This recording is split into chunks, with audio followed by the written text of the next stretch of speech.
आशा करते हैं आप सभी बहुत अच्छे होंगे। मेरा नाम अभय गुप्ता और आप देख रहे हैं भारत अफेयर्स। रिसेंटली ब्लूमबर्ग की एक रिपोर्ट के अनुसार इंडिया चीन को एक बहुत बड़ा इकोनॉमिक झटका देने वाला है। इंडिया चाइनीज मोबाइल फ़ोन्स जिनके दाम 12,000 से कम हैं उसको बैन कर देगा। अब आपके मन में ये सवाल उठेगा कि आखिर क्यों इंडिया चाइनीज फ़ोन्स को बैन करेगा, और अगर ऐसा हुआ तो इसका प्रभाव इंडिया के लोगों पर कैसा होगा। तो आइए जानते हैं इस मसले को इन डेप्थ। मगर आगे बढ़ने से पहले आपसे एक क्वेश्चन पूछूंगा। क्वेश्चन क्या है भाई? चीन का एक स्पाइस शिप जो हाल ही में बहुत चर्चा में था उसका नाम बताइए, जो चीन से श्रीलंका के हम्बनटोटा पोर्ट पर आने वाला था लेकिन अभी हाल ही में रोक दिया गया है। तो कमेंट बॉक्स में अगर आपको इस स्पाइस शिप का नाम पता है तो कमेंट बॉक्स में ज़रूर बताएं। चलिए आते हैं, समझते हैं इस मसले को।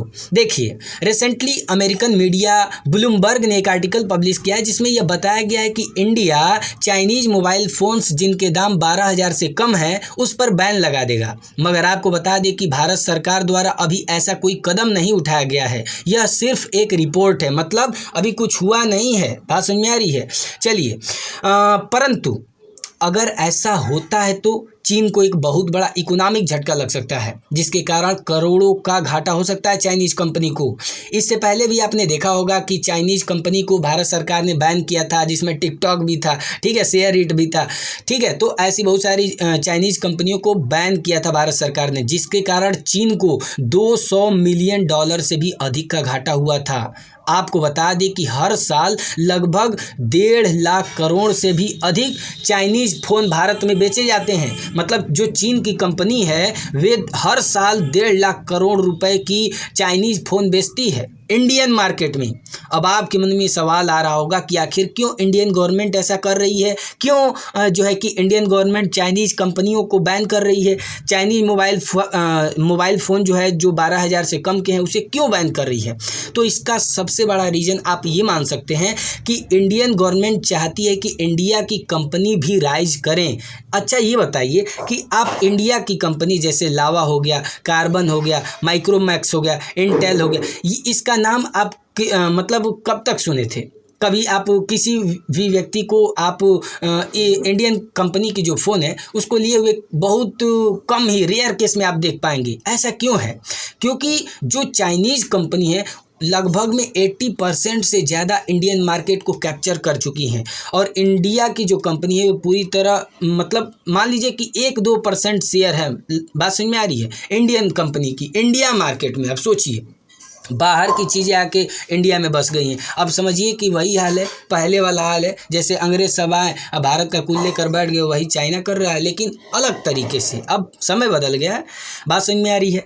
तो देखिए, अब इससे क्या होगा, अगर इंडियन कंपनी चाइनीज़ कंपनी को बैन अगर compete नहीं कर पा रही हैं तो इसके सबसे बड़ा रीज़न क्या है ये समझिए। देखिए, जो चीन की कंपनी है वे शुरुआत में जब इंडियन मार्केट में आई थी तो वे अपने जितना भी कॉस्ट प्राइस लगता था मोबाइल फ़ोन पे उससे भी कम पे बेचती थी, जिसके कारण इन्हें घाटा होता था। अब ये घाटा क्यों सहना चाहती हैं? देखिए, चीन की जो सरकार है वे जो चाइनीज़ कंपनी उन्हें सपोर्ट करती है और सपोर्ट करती है, कहती है कि भैया तुम जाओ और पहले मार्केट कैप्चर करो। तो ये जो चाइनीज़ कंपनी है इंडियन मार्केट में जब आई तो घाटे में बेचा, और जैसे ही पूरा मार्केट कैप्चर कर लिया तो फिर धीरे धीरे अपना पैसा बढ़ा दी।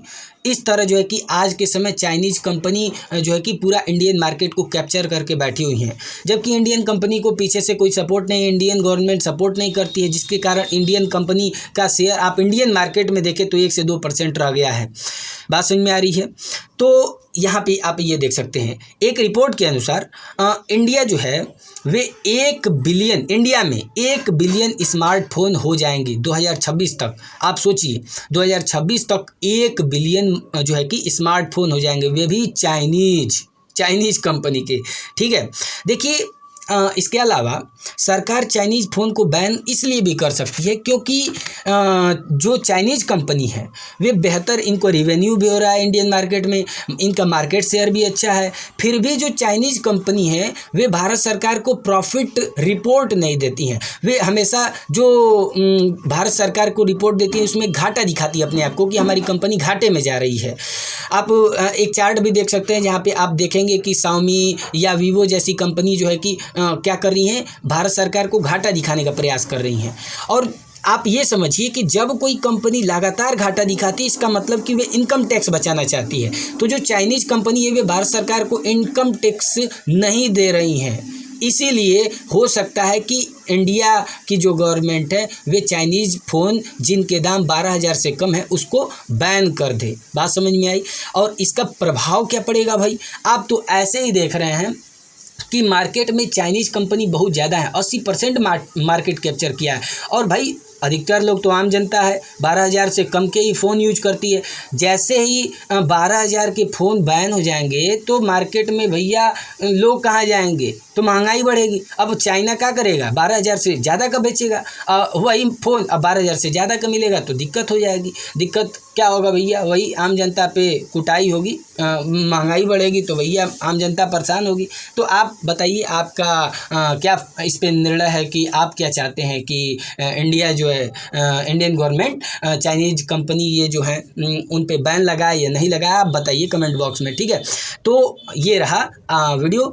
आशा करते हैं आपको ये वीडियो पसंद आया होगा। अगर पसंद आया तो लाइक ज़रूर करें और अपने फ्रेंड्स के साथ वीडियो को ज़रूर शेयर करें। वीडियो देखने के लिए धन्यवाद। वंदे मातरम।